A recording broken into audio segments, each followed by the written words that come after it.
Kandahar airfield, Afghanistan. A military base with a checkered past. Built by the Americans, taken by the Soviets, overrun by the Taliban. Now under NATO command. It's a thriving community in a scary place. The base is under constant threat, and everyone's a suspect. Where's the safest place to be? Probably back in the UK.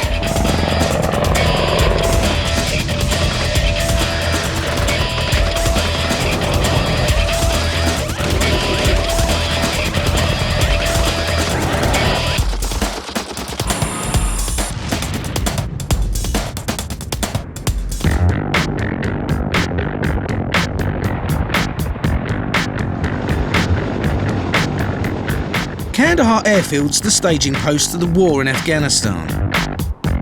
Hundreds of troops from 28 different nations and thousands of tons of supplies are dropped to the front line every day. The workhorse of the operation is the RAF's C-130 Hercules. It's nicknamed the Fat Albert. The Herc crew fly their missions at night, so at 2 in the afternoon, they're just waking up. Didn't sleep that well, actually. They fly at night to protect themselves from enemy fire. Morning. Morning. Where's the afternoon? Something like that, yeah. This is breakfast. 28-year-old pilot Chris Phillips, better known as Chap, is on his 3rd tour of duty here and knows if his crew want to have a normal breakfast, they have to provide their own. We never ever make any breakfast times here. We never normally make any of the food times, so we end up sort of supplying ourselves. First time I came out here, the first week I lost a stone, because just hadn't really discovered how to scrounge food in the right place. Sort of thing. Tonight they're on a mission to drop supplies in Helmand province. First stop, the ops room. Running is going to be 010. The Army put a request in. They need resupply, in this case water, food, fuel. Chat, which is your pistol, mate? Master airloader Paul Neal is in charge of getting all the kit together, including guns and ammo. They have to be ready to defend themselves if it all goes wrong. Go and get it, yeah. Next stop's catering. Paul's off to collect the crew's onboard meals. It's his job to keep everything running to schedule. There's normally little delays, like there should be someone sat there waiting for us. There isn't, obviously. It might sound daft, as you could be delayed for picking up a bunch of sandwiches to delay the flight, but thank you very much. Basically, we got some fruit, some drinks, we get some milk. In there is some interesting cheese and ham. Somewhere in here is fruit juice. It doesn't matter whether we're getting airborne at 1 in the morning or 1 in the afternoon, we get the same rations. Supplying the troops by road is treacherous. Since 2006, more than 200 civilian and military drivers have been killed when their vehicles were ambushed by the Taliban. So the Hercules is a safer alternative. Believe it or not, the aircraft has a padlock on it with a key. It might be worth millions of pounds, but it's held security by a key. As in most things military, you have to sign for everything. We should have got a pound. It's about trying the bloody stairs. Paul's got to make sure the Army Air Dispatch Squadron have loaded the pallets correctly. If a container gets stuck as it goes out the back, it could cause the plane to crash. You get a slight nervous twinge every time the load's about to go, the green light comes on, the winch operates, and you wait for this load to start moving. Once it starts moving, you know it's going in the right direction. And if it jams, we're in a whole world of poo, basically. Hang on 1 second. Tonight they're flying 50 miles to Sitting Bull, a combat zone in northern Helmand where ground troops are waiting for fresh water and rations.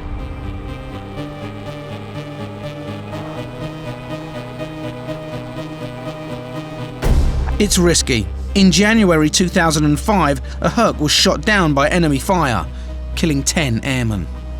We have defensive systems to try and protect us from missiles. But there are inherent risks with what we do. That can't be avoided. Chap, the pilot, always gives his Herc a quick once-over before taking off. We're just making sure the aircraft is fit to fly, it's safe. The flare settings are correct, that the right flares are in the right positions in case we get engaged by a missile.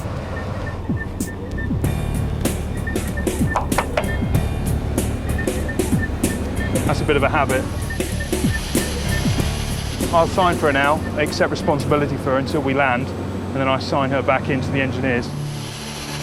They're packed up and ready to go, but they've got a hard night ahead of them. The potential issue is if we drop too far away. There is the risk that the guys, when they go out to pick them up, could take so long, insurgents could actually attack them. You guys ready in the back? Ready now, back, yeah. That's the thing I think crews worry about the most. We want to get them as accurate as possible, so there's a minimum issue on the ground picking them up. Even at 10 in the evening, the runway can be as busy as Gatwick. Get off the fucking runway.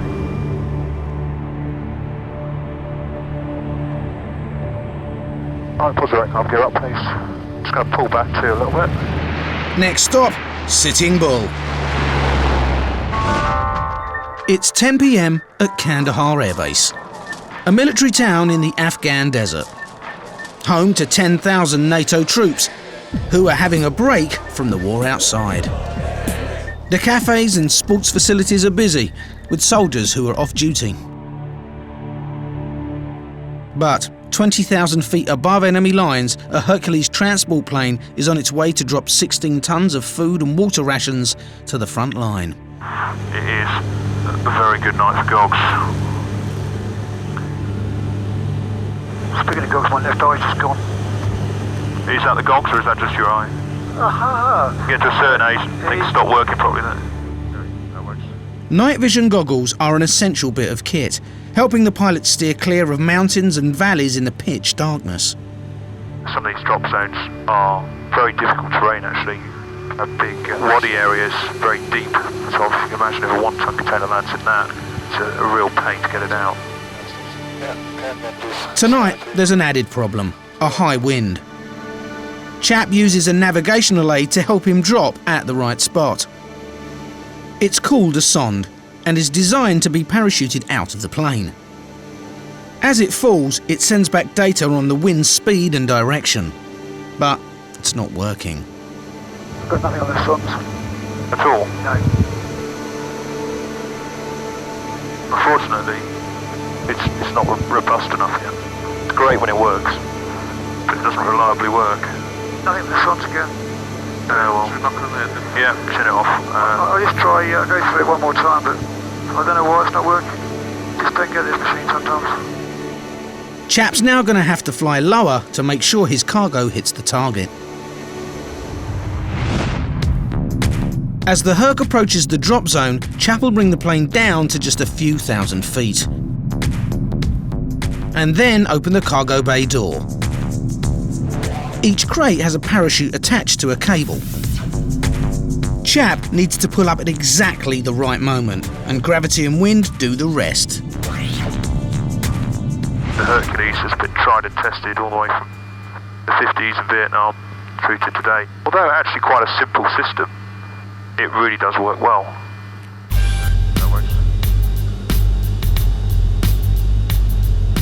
What we're doing now is slow the aircraft so we can descend quite steeply into the drop. The drop zone's about the size of 2 football pitches, but when you're flying low at 150 miles an hour in complete darkness, hitting your target takes real skill. 15 seconds. Action stations. Action stations. Red on. Red on. We're straight 5 cover. Green on. Green on. Green on. Green on. Nice moving. Nice moving. Nice moving. Nice moving. Nice moving. Nice moving. Nice moving. No, it's gone. Red on. Red on. Nice on.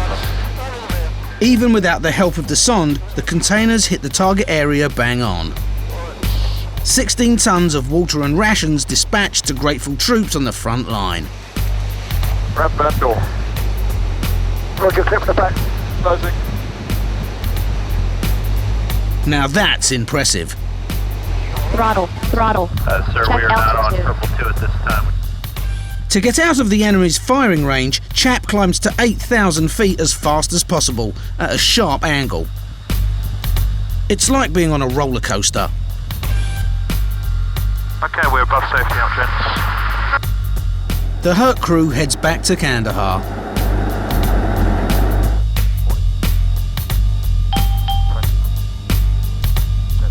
It's been a hard day's night. 16 loads were loaded and 16 loads came out the back of the aeroplane, and that's what we expected to do, and that's what we did. We get it wrong sometimes. Maybe the drops aren't quite as close as we'd like them to be, but we are still providing them with something that would cost lives if they got it there by road. It may be midnight, but the hurt crew want their dinner. The cafes and canteens are all shut, but they've planned ahead and have got 4 cold pizzas standing by on the runway. For breakfast it was muesli, for lunch it's pizza, and then maybe we'll make breakfast for dinner. The old Herc's been fitted with some surprising mod cons. It's a microwave, just like at home. It's a canteen first, and then occasionally do a bit of flying. He goes, Captain. Thank you very much, co-pilot. Oh, this is not up to my standard. Make it again.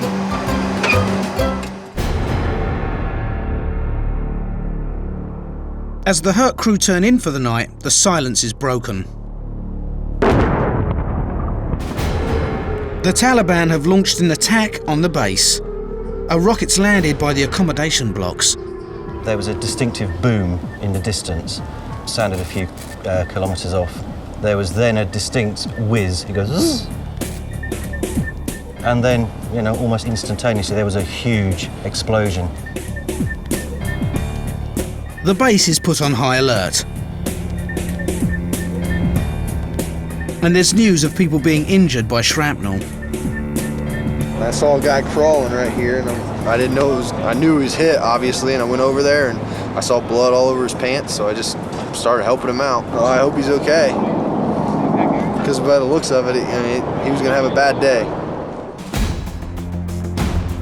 It's the new base commander's job to coordinate the response team.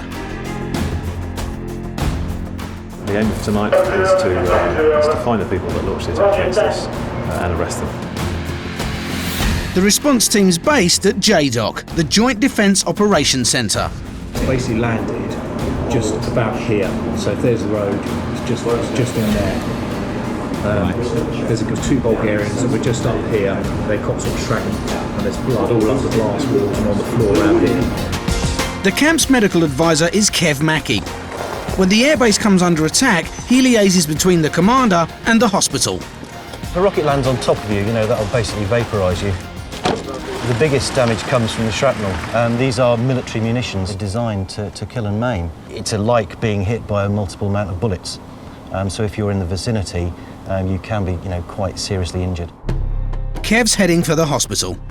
Initial reports don't sound that there's too many casualties, but we know from experience that initial reporting can be confusing. So I'm going in hoping that nobody's, God forbid, being killed, and that the injuries are relatively minor. So we'll go and see what they say.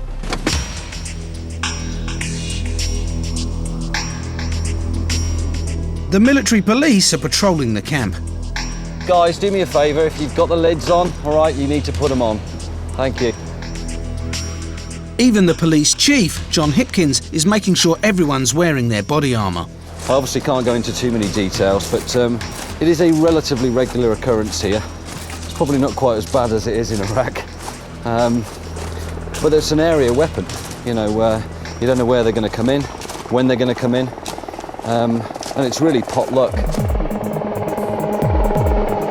The response team has scrambled US Banshee helicopters to hunt down the perpetrators. The helicopters have tracked 3 vehicles from roughly the point at which the rockets were launched. We don't know whether there are people inside those vehicles, whether people are responsible.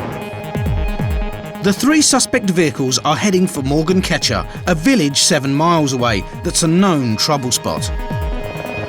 US Marines in the Banshees are pursuing them, supported on the ground by the RAF regiment.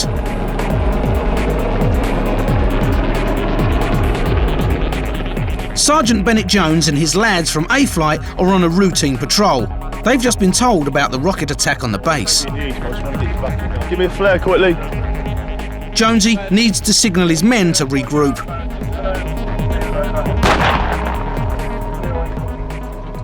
They could be called on any minute to join the chase.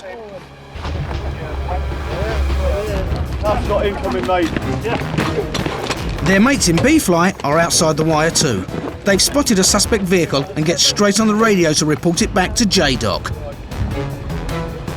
They've got eyes on the vehicle. They want to engage it with a 50. Can they over?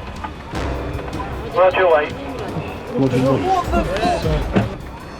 B-Flight have got eyes on a wagon coming away from the point of origin site, which is where the rocket was launched from. Basically, they're getting permission to fire on that wagon, but they've got to wait for it. Fucking 6 were from the net, man.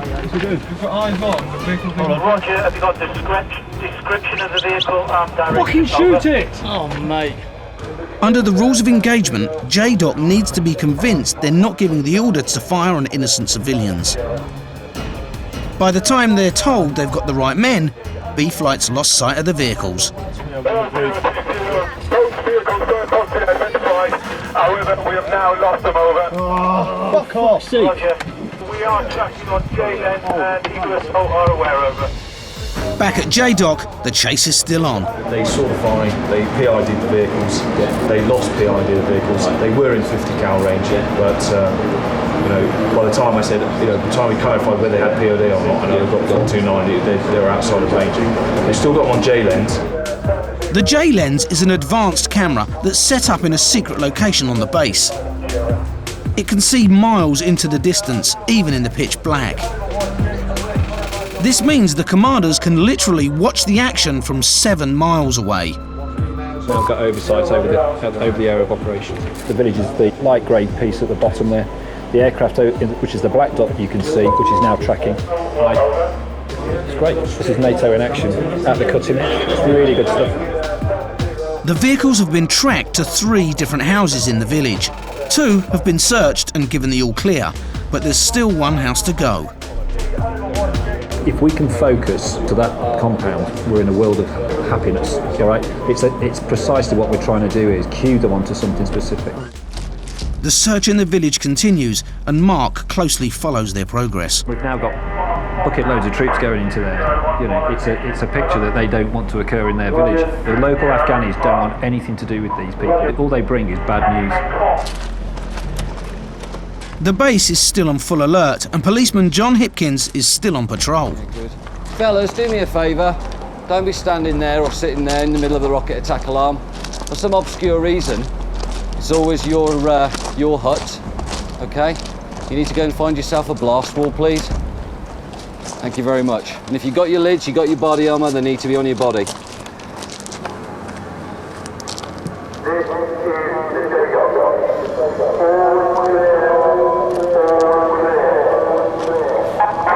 Good timing. And another rocket attack down. In the village, the hunt's over. The final compound we searched was the one to the south. 4 males associated with the activity at the point of origin. All have been biometrically scanned. That record will be held by us now. Unfortunately, there wasn't enough evidence to arrest them. That's as good as it gets without finding somebody. And next time. The rockets left a hole only a couple of inches deep, but it's the shrapnel that's deadly. Kev's just been to see the 2 Bulgarian soldiers who've been hurt. The injuries are requiring surgery, so the guys will have to be medevaced out of here at some point. That's the end of their war, if you like, and the start of the rehab, the long rehab back. 2 casualties when there's been a direct rocket attack. quite near to accommodation, that's, you know, somebody's on our side, I think.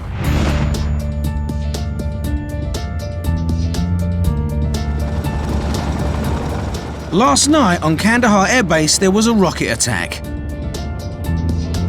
The 2 Bulgarian soldiers who were injured are being flown home. Before the rocket hit, the base commander, Andy Fryer, was chatting to his family over the internet. Although my wife was aware that Kandahar does take the occasional rocket attack, I'd really downplayed it and I hadn't told the children at all. I was talking to them and we had an attack, and despite having decided not to tell them about it, it was really a bit difficult when the siren's going off in the background, and of course I suddenly dropped to the floor. They're left wondering what on earth's going on. There was an enormous bang as well because the rocket landed relatively close to where I was. Even though it's not nice to know that your husband or your father is in a situation like that, I think it's better than not knowing. Andy's in charge of protecting everyone on base. His predecessors made sure there were concrete blast walls between all the buildings to protect people from shrapnel injuries. And now Andy wants to make sure the temporary accommodation tents are safer. Oh yes, absolutely, yes. The first one's just been finished, so he's come to have a look. Well, this is a big improvement. It's not ideal, but the pens will give the soldiers some protection from shrapnel. Well, as you can see, we've got the new walls here, which are essentially plywood with sand filling them. Each of these boxes will house 10 people. Really, they're very well protected in here, unless they're unlucky enough to get a rocket into this box. So if we had a rocket attack on this tent now, for example, instead of there being 100 people who are at risk from the frag, then actually we'd be down to a maximum of 10. Andy's also overseeing a more permanent solution. This is the new NATO accommodation which is being built at the moment. They are essentially rocket-proof. They won't protect you against every calibre of rocket, but the rockets which we're getting here at Kandahar are 107mm rockets. These buildings will take a direct hit unless it's unlucky enough to hit the windows. Building anything on the base is never straightforward. When we start digging foundations, there's always a possibility that we'll find something like an unexploded bomb or rocket or something like that. So it's very important where the deep work's going to happen and that we get the contractors in and we demine. Not the sort of thing you'd have to face if you were putting a conservatory in your garden back at home. Before NATO moved in, Kandahar was occupied by the Taliban, and before them, the Soviets, and they've both left souvenirs of their stay. Mines, unexploded bombs and ammo have been found everywhere. The entire base has been mineswept, down to 18 inches. But when there's building work, the ground needs to be searched again to a depth of 3 feet. A Canadian contractor's been kept busy clearing the mines in Kandahar since 2001. They employ local Afghans. We are very happy to clean mines, bring peace and stability in our country. Are you ever scared? Yeah, it's the beauty of it. But it's my country's job, my job. And 12 years I worked into this job. Heading up the minesweeping team is Steve Brown. Basically what we do is we'll skim the ground and we'll push the earth into mounds like you see. It tends to be mostly just scrap anyway. We push that out of the way. We search the ground underneath it. You see over there, there's a guys with what they call a large loop detector. These powerful metal detectors can penetrate up to 9 feet underground and pinpoint the smallest bits of metal. Everything they detect needs to be dug up.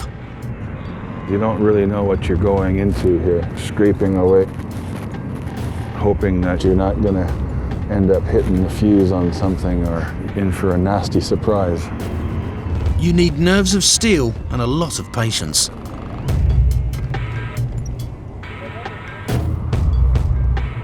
All that work just for that. Basically, it's just scrap. But sometimes they get a much bigger haul.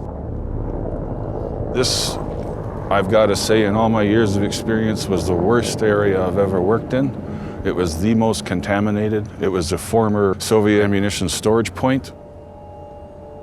20 years later, we come along and we've dug it all out by hand. It took a long time. and we pulled out over 25,000 pieces of ordnance. These are the two varieties of Soviet hand grenades here. A rocket-propelled grenade, 30mm rounds, an 82mm mortar, spiral-guided missiles those are actually aircraft mounted. Nasty stuff, really. And this is just the tip of the iceberg. There's other places that are just as bad as this. They just haven't been found yet. From here, it'll go to a point and be destroyed, and it won't be a problem anymore.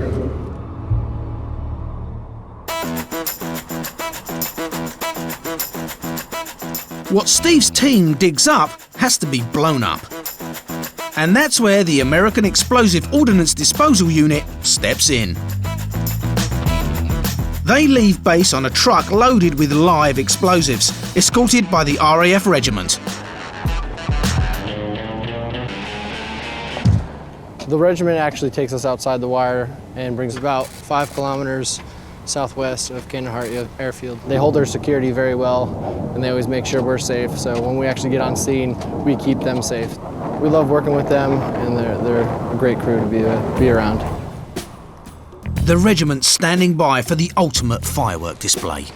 It's not bad, it's something different. Coming out to see a bit of explosions is a little bit different, so it brings a bit of a smile to your face every now and again, a big bang in it.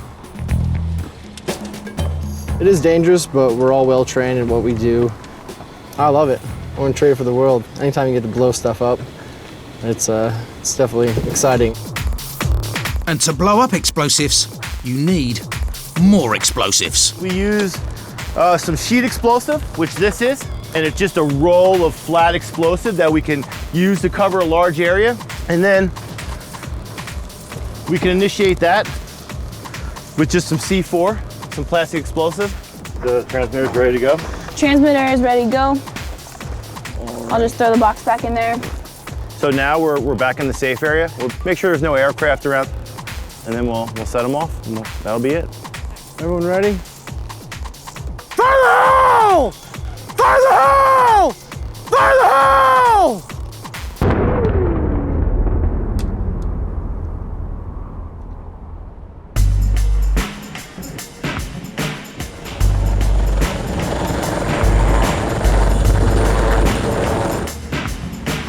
Military policeman John Hipkins doesn't get to see much action, nor does his gun. Always clean, always serviceable. This thing I've only ever fired on the range, and it's never let me down. And, you know, really, in effect, God forbid, the point where I've got to take somebody's life with it, but that's, in essence, the nature of the beast. It's what we do, if needed. However, one of the perks of being in Kandahar is that anyone can have a go at firing much bigger weapons. Because there's a training facility on base that's every gun lover's dream. Hi, Mark. Okay, lock and load. This is probably the best computer simulated firing range in the world.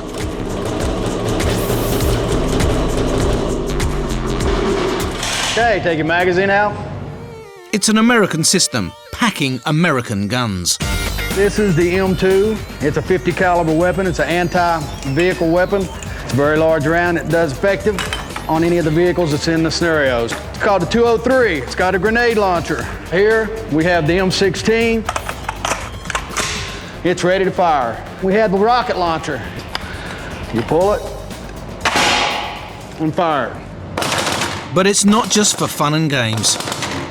Some troops bring it in for morale. You can see their breathing techniques. You can see if they're pulling their trigger instead of squeezing it. And you can also tell if they're changing their sight picture, which is very important, because you want to maintain the same sight picture when you're out in a battle.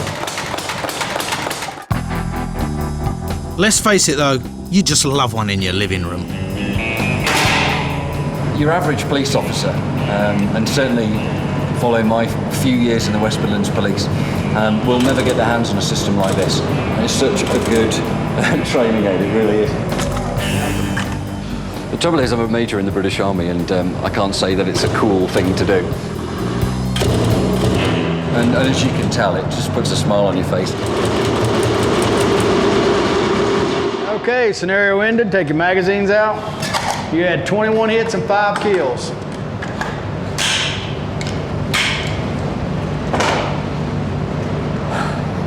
that good.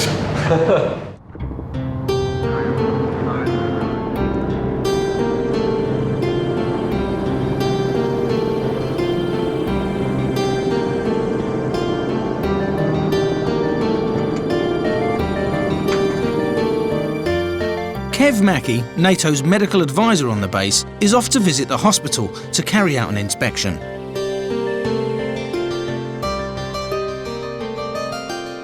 The main two strands of my job is firstly to make sure that the soldiers here who do get injured get the best quality of care. The second part of my job is preventive medicine, and that really is just making sure that the soldiers don't get poorly because of some oversight on our part, whether that be with the food or the water. Kev's been in the medical profession for 25 years. I'm a nurse, registered nurse. Joined the Air Force in 1990 and I'd worked out in Civvy Street before that. Obviously my clinical background is brought to the fore here when I've got to give advice on various things. Pretty good, sir. Yeah, you're busy? Good. Yeah, reasonably. Yeah, you just had somebody in, I gather, so... Yeah, we had another Afghan with a car accident that we're taking care of. Oh, car accident, oh, blimey.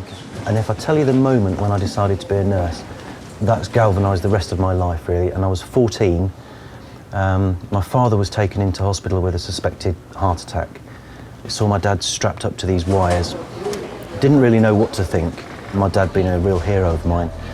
And I can still vividly remember this. This doctor came out of coronary care, spoke to me and Mum, but he looked me in the eye and said, "Your father's going to be okay. And now come in and see him, just be his son." And I went in to see Dad. I said, "Who's that man?" And he said, "That's the nurse." You know, it shaped everything else I did. Okay, sweetie. I guess it is a calling. You couldn't say it was anything else. I'm Kevin Mackey, the medical advisor. Lieutenant Tim Lyon. I'm one of How do you do, the Tim? operating organizers.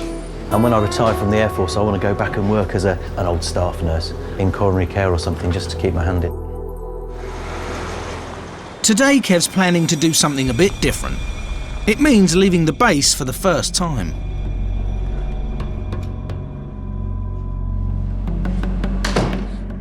This morning we're off to a little village to the south of here to do what they call medical outreach. It means going outside the wire there, so I've got to take a few bits of kit with it I wouldn't normally be getting ready. So the manky bananas go in there, and probably be even mankier by the time I get to eat them.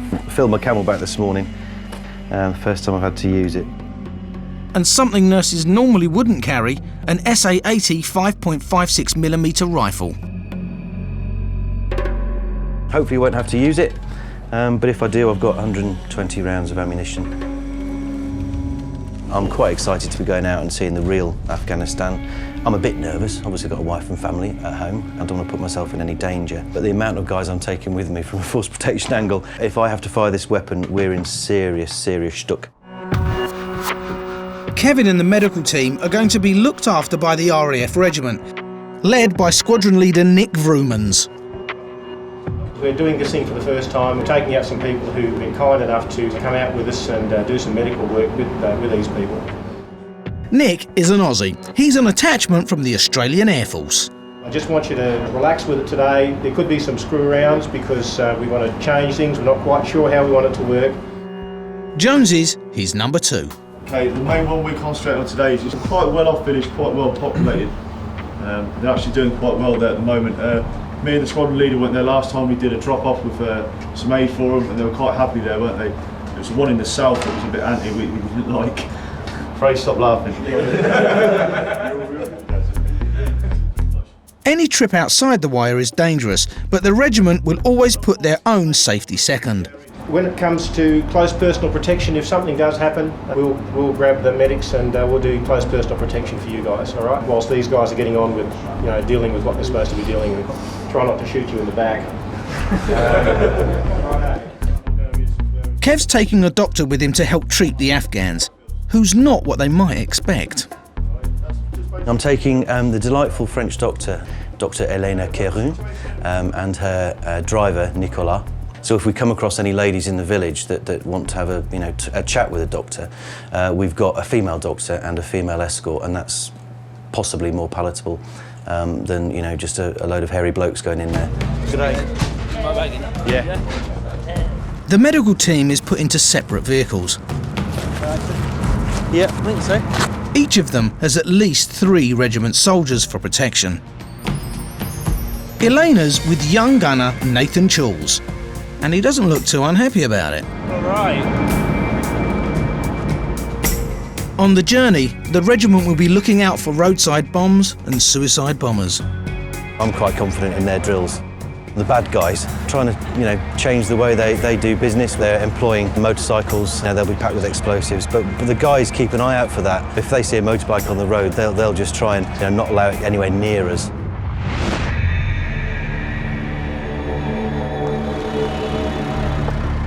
Medical advisor Kev Mackey has left the security of Kandahar airbase to bring aid to a local village. He's got the RAF regiment watching his back. I've got immense faith in the guys that are taking us out there, so I think my job is to just lay low and just listen and hear what's going on around me. It's a hot and dusty journey. Standing up on the top there, and it was taking most of my effort to actually keep balanced without falling back into the Land Rover. So it was good fun. Kev has brought French doctor Elena Keroun to treat any sick villagers. It seems to have many chickens. Yeah. See, they put the tape around because the locals won't come inside unless they're invited. And it'll be good for you because it means you won't be mobbed. You can have one person at a time, have an interpreter with you.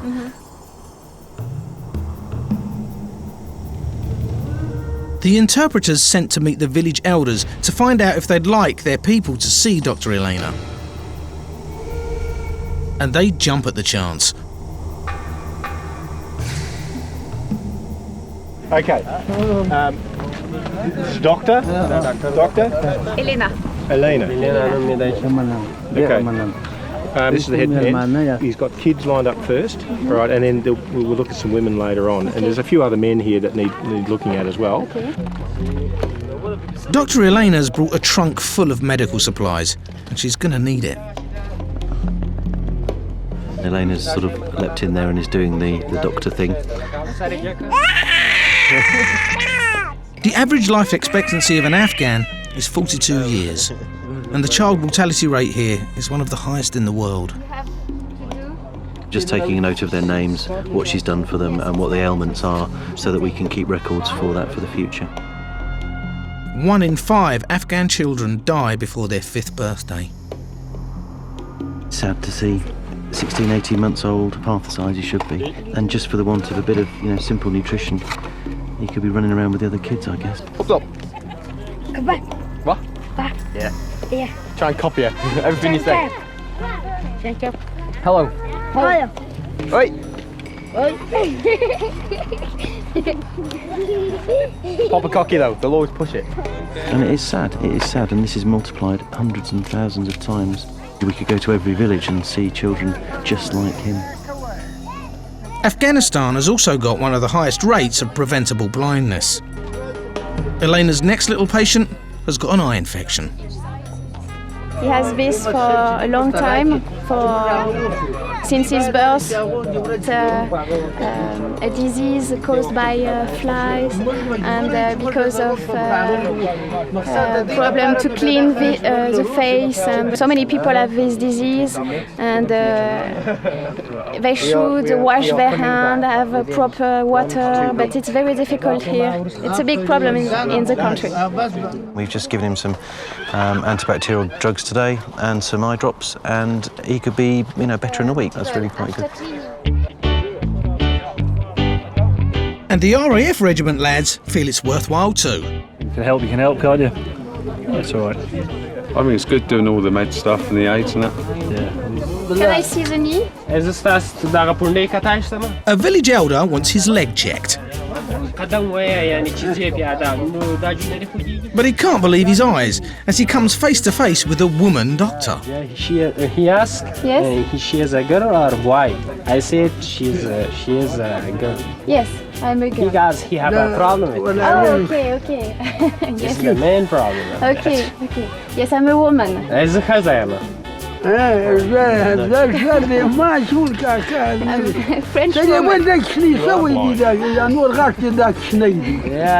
you are small, but other people is big. No, I'm big. Now she's treated the men of the village, Elena can visit the women.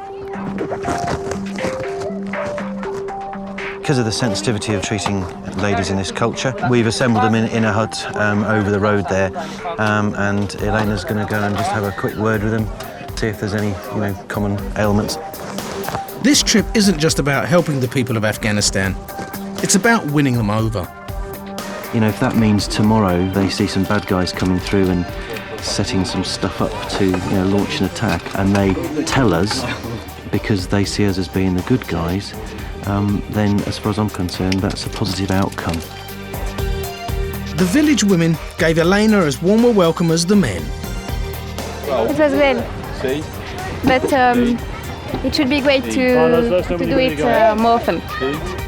Then the RAF regiment lads give the children an extra treat. We're giving them some sweets.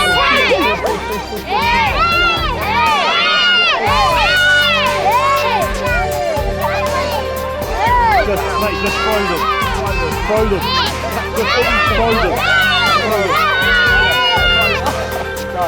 We'll talk when we get back. Things happen if you wait around too long.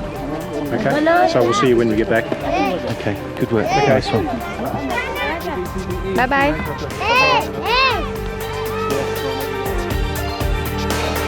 The convoy heads back to base, and Kev's pretty pleased with his first trip into the real Afghanistan. That was a success. We got straight out there, got the village elder on side, and we saw about 16 patients throughout the whole thing, so that was pretty good. Elena, thank you very much for coming out. That was very successful. Thank you very much. That was really good. Now, if you're back in Australia now, we'd go and have a beer, okay? We'd go straight to have a beer because that was great. We gave some very, very simple medications that you can mostly buy over the counter, really, in the UK, and they seemed happy with it. Next time on Warzone. 3, 2, 1. A Chinook pilot takes on the challenge of landing in the desert for the first time. A suicide bombing triggers a mass casualty alert. And the airfield gets invaded by the girls from the sun. Happy with that.